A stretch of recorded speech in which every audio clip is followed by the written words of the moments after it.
ആകെ കൂടി വല്ലാത്തൊരു ചിന്താക്കുഴപ്പം. എന്താ, പൈസയുടെ പ്രശ്നം വല്ലതും ഉണ്ടോ? ഹേയ്, അതൊന്നുമല്ല ചേ. എന്നും ഒറ്റയ്ക്കാണല്ലോ എന്നുള്ള തോന്നലായിരുന്നു. അതുകൊണ്ട് ഭാവിയെ കുറിച്ച് എന്തെങ്കിലും കൂടുതലായിട്ടൊന്നും ആലോചിച്ചിരുന്നില്ല. പക്ഷെ ഇപ്പോ എങ്ങനെ അടുത്ത സ്റ്റെപ്പ് വെക്കണം, കാര്യങ്ങൾ എങ്ങനെ സ്മൂത്തായിട്ട് കൈകാര്യം ചെയ്യണം, ഒരു പിടുത്തം കിട്ടുന്നില്ല. അതൊക്കെ തന്നേക്കാ മുമ്പേ ഞാൻ ആലോചിച്ച് വെച്ചിട്ടുണ്ട്. സ്റ്റാഫ് കൗൺസിലിൽ ഒരു റെസൊല്യൂഷൻ മൂവ് ചെയ്യാൻ പ്രിൻസിപ്പൽ എന്നെ ഏൽപ്പിച്ചിരിക്കുകയാണ്. അയ്യോ അച്ഛൻ, ഞാൻ പറഞ്ഞത് മനസ്സിലായി. ഈനാശു അടുത്ത പോലെ റിട്ടയർ ചെയ്യും.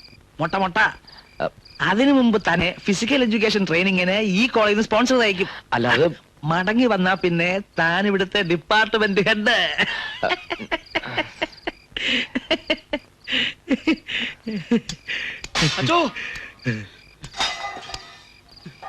എന്താണോ? ഫൈനലുകാർക്ക് ഇരിക്കാൻ സീറ്റില്ലെന്ന് പറഞ്ഞ് അവന്മാരിത് മെസ്സിലെ പ്ലേറ്റും ഗ്ലാസും ഒക്കെ വലിച്ചെറിയുന്നു.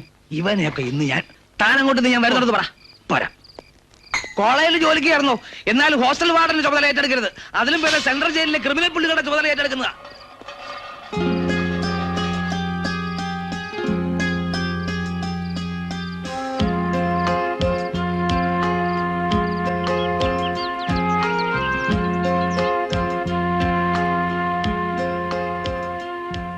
ആർക്കോ എവിടെയോ പിറന്ന് അനാഥാലയത്തിൽ ഉപേക്ഷിക്കപ്പെട്ടു പോയൊരു ജന്മം. സ്വന്തം എന്ന് കരുതി സ്നേഹിക്കാൻ ഒരാള് ഞാൻ കൊതിച്ചിട്ടുണ്ട്. ഈ സ്നേഹത്തിന് മുന്നിൽ സത്യത്തിൽ ഞാൻ തുള്ളിച്ചാട്ടാ വേണ്ടത്. പക്ഷേ എൽസമ്മയെ പോലൊരു പെൺകുട്ടിയെ ആശിക്കാനുള്ള അവകാശം എനിക്കില്ല. ഈ കുടുംബം പാരമ്പര്യം എന്നൊക്കെ പറയുമ്പോ എനിക്ക് മിഴിച്ചു നിൽക്കാനേ പറ്റുള്ളൂ. വേരുകളൊന്നും ഞാൻ അന്വേഷിച്ചില്ല. എനിക്കിഷ്ടമാണ്. വേറൊന്നും എനിക്ക് അറിയും വേണ്ട. ഒരു പ്രത്യേക പ്രായത്തിൽ ഏതൊരു പെൺകുട്ടിക്കും ഏതൊരാളോടും തോന്നാവുന്ന ഒരു ചാബല്യം എന്നൊക്കെ പറഞ്ഞ് ഞാനിതിനെ വില കുറച്ച് കാണുകയല്ല. But come back to the reality. അപ്പച്ച സമ്മതിക്കോ?